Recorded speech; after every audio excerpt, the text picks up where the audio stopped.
Shalom, selamat pagi jemaat Tuhan.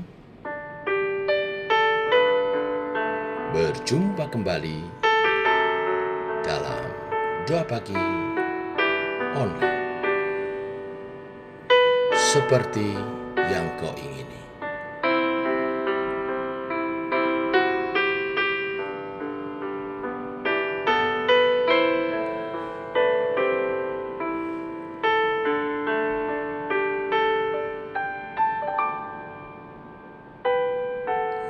Bukan dengan barang fana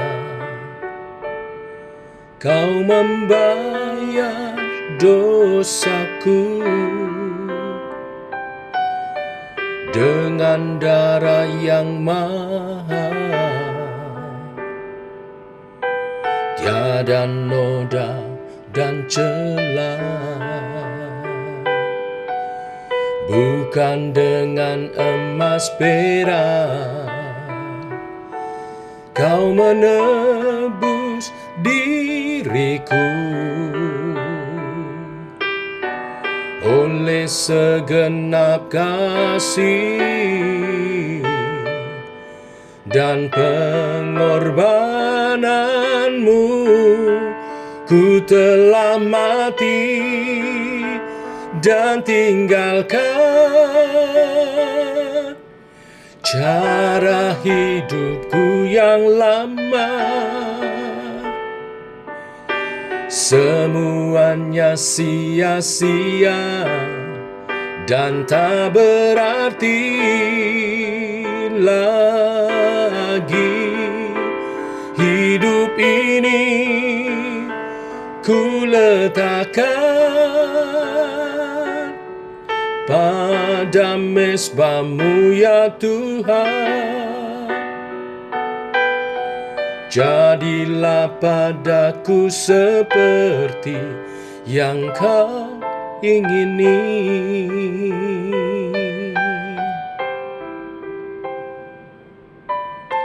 Karena begitu besar kasih Allah akan dunia ini,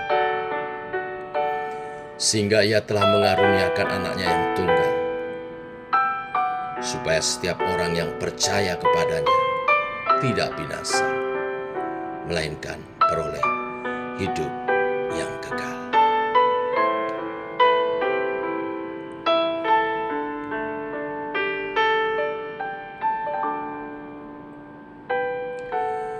Bukan dengan emas perak kau menebus diriku,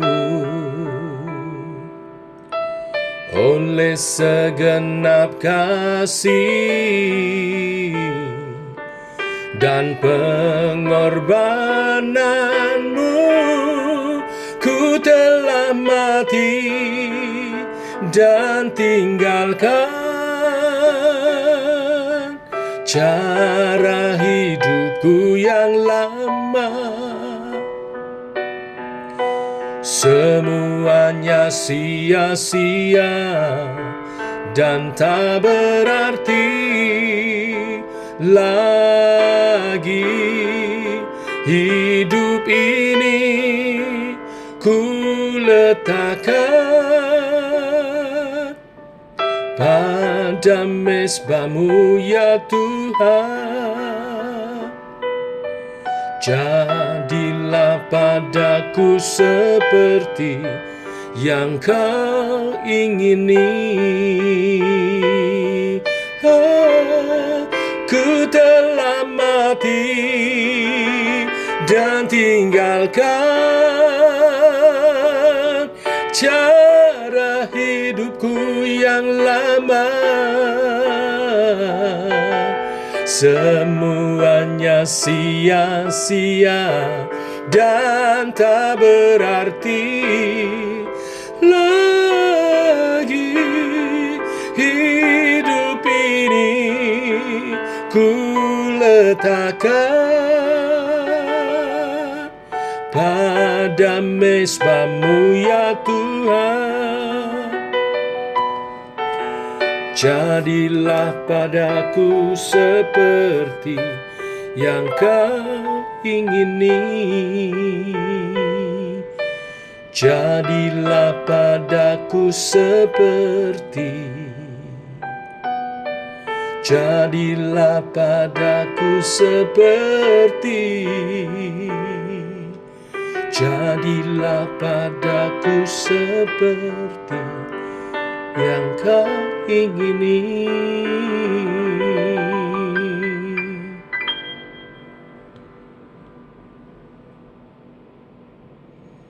Tiba waktunya untuk kami merenungkan firman-Mu.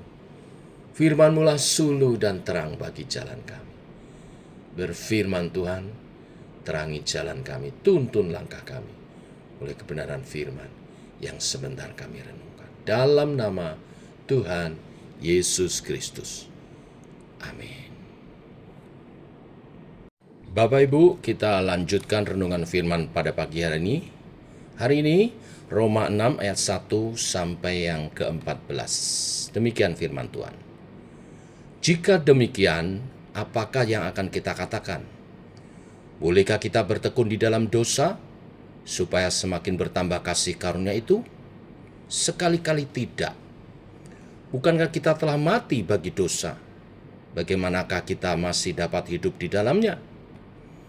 Atau tidak tahukah kamu bahwa kita semua telah dibaptis dalam Kristus, telah dibaptis dalam kematiannya? Dengan demikian kita telah dikuburkan bersama-sama dengan Dia oleh baptisan dalam kematian, supaya sama seperti Kristus telah dibangkitkan dari antara orang mati oleh kemuliaan Bapa, demikian juga kita akan hidup dalam hidup yang baru. Sebab jika kita telah menjadi satu dengan apa yang sama dengan kematiannya, kita juga akan menjadi satu dengan apa yang sama dengan kebangkitannya.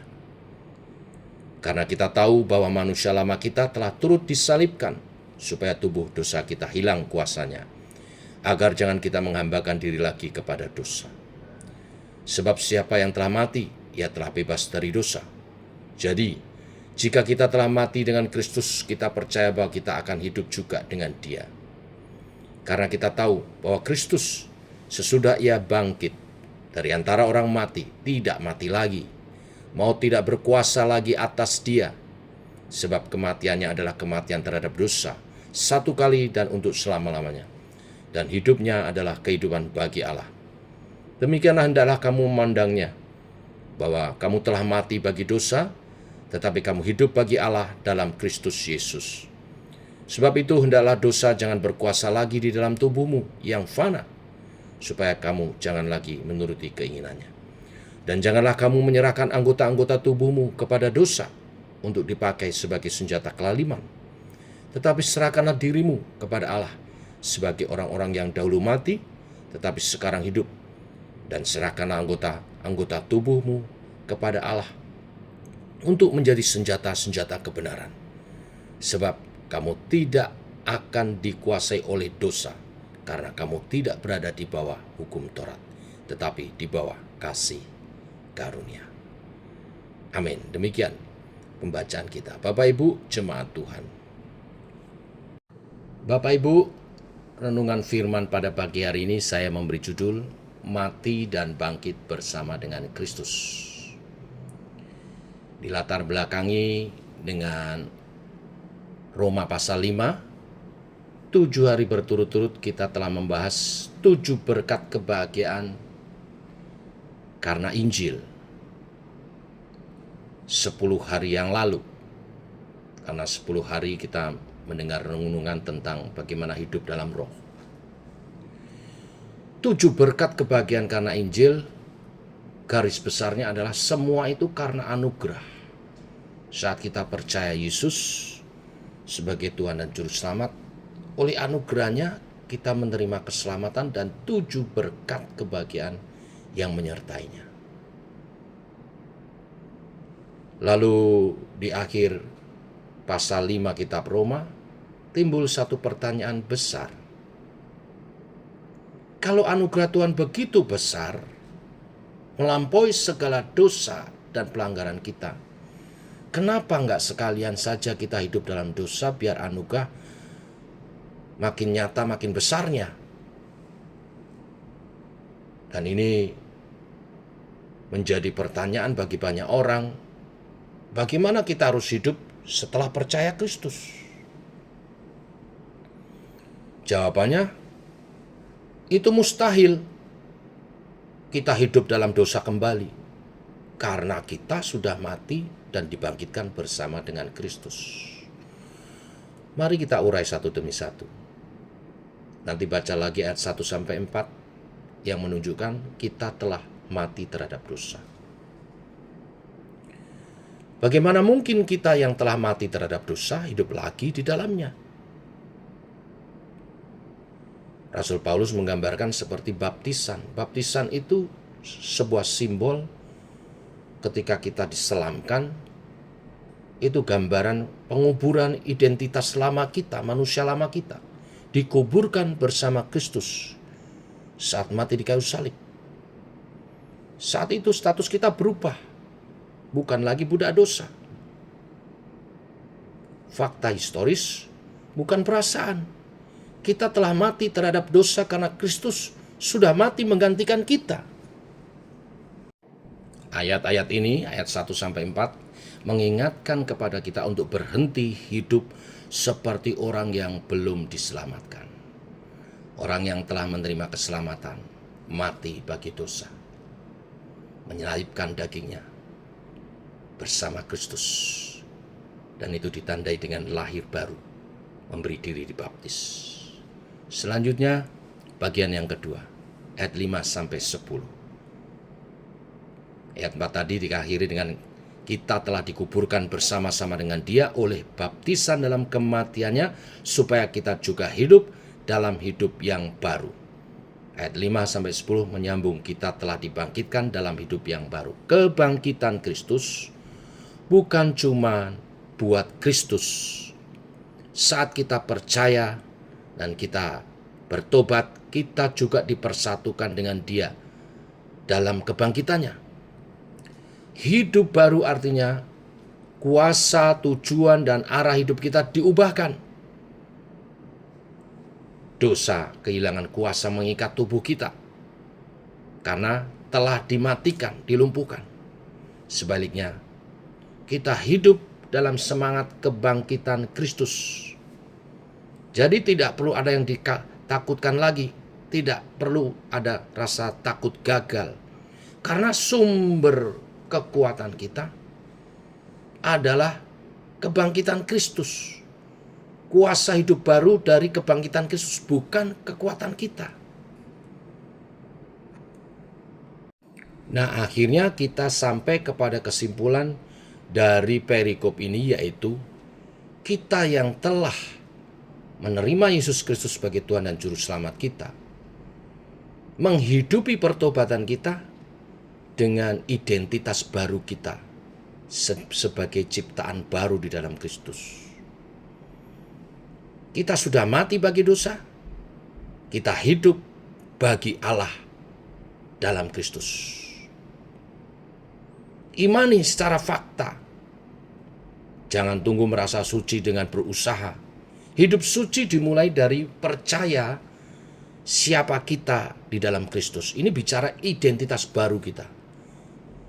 Manusia lama kita sudah mati, disalibkan bersama Kristus, dikuburkan saat dibaptiskan. Saat keluar dari air dibaptiskan itu, kita manusia baru dalam kebangkitan Kristus, dalam kemuliaan Kristus. Prakteknya, jangan biarkan dosa berkuasa lagi. Jangan biarkan dosa berkuasa lagi. Kita yang berkuasa, dosa mampu kita kalahkan karena Kristus telah mati bagi dosa kita. Lalu, jangan serahkan anggota tubuh kita untuk kejahatan. Kita serahkan anggota tubuh kita untuk kemuliaan Kristus, untuk kemuliaan Tuhan, untuk melayani Tuhan. Serahkan diri kepada Allah sebagai orang yang hidup dari antara orang mati. Jadi, Bapak Ibu, dosa tidak akan menguasai kita lagi, sebab kita tidak berada di bawah hukum Taurat, tetapi di bawah kasih karunia. Saya tutup dengan satu ilustrasi. Apabila seseorang narapidana telah dibebaskan dari penjara. Masa iya dia balik lagi ke sel, tidur di ranjang yang lama, makan jatah penjara, terus bilang, aku kangen suasananya. Aneh bukan? Nah, kita juga begitu. Dosa itu penjara lama kita. Gak ada alasan balik ke sana lagi. Kita telah dibebaskan oleh pengorbanan Kristus. Jangan serahkan hidup kita kepada dosa lagi. Saya beri gambaran yang terakhir. Tubuh kita itu seperti mobil. Otoritas yang memakai itu kita. Kita pegang kuncinya. Tapi kita serahkan kepada siapa kunci itu untuk mengendarai mobil tubuh kita. Kita serahkan kepada sopir mabuk dosa itu sehingga membawa kita nabrak-nabrak ke sana kemari. Atau kita mau serahkan kepada Roh Kudus untuk memimpin kita hidup dalam kekudusan dan kemuliaan di dalam rancangan Kristus. Mari serahkan hidup kita untuk diarahkan Roh Kudus untuk memuliakan Tuhan di dalam rencana dan rancangannya yang mulia dan agung. Inilah kebenaran firman hari ini. Tuhan memberkati. Mari kita berdoa. Bapa, kami mengucap syukur oleh kasih dan rahmat-Mu. Pagi hari ini kami diteguhkan kembali. Setelah rangkaian doa 10 hari pencurahan Roh Kudus, kami mau roh kami terus berkobar-kobar bersama dengan Allah Roh Kudus yang diam di dalam kami. Allah Roh Kudus mengerjakan seturut kehendak-Nya, memimpin hidup kami, makin hari makin dikuduskan, memuliakan Tuhan, hidup seturut rencana dan rancangan Tuhan Yesus Kristus sebagai orang-orang yang telah ditebus.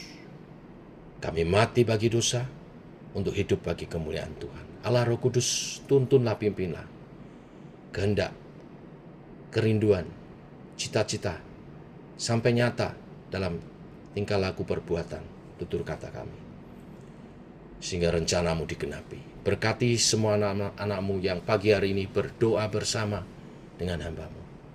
Terus nyatakan, terus berkaryalah Roh Kudus di dalam kehidupan kami. Makin nyata, makin mulia. Dalam nama Tuhan Yesus Kristus. Amin. Demikian Bapak Ibu doa pagi kita. Selamat pagi. Shalom.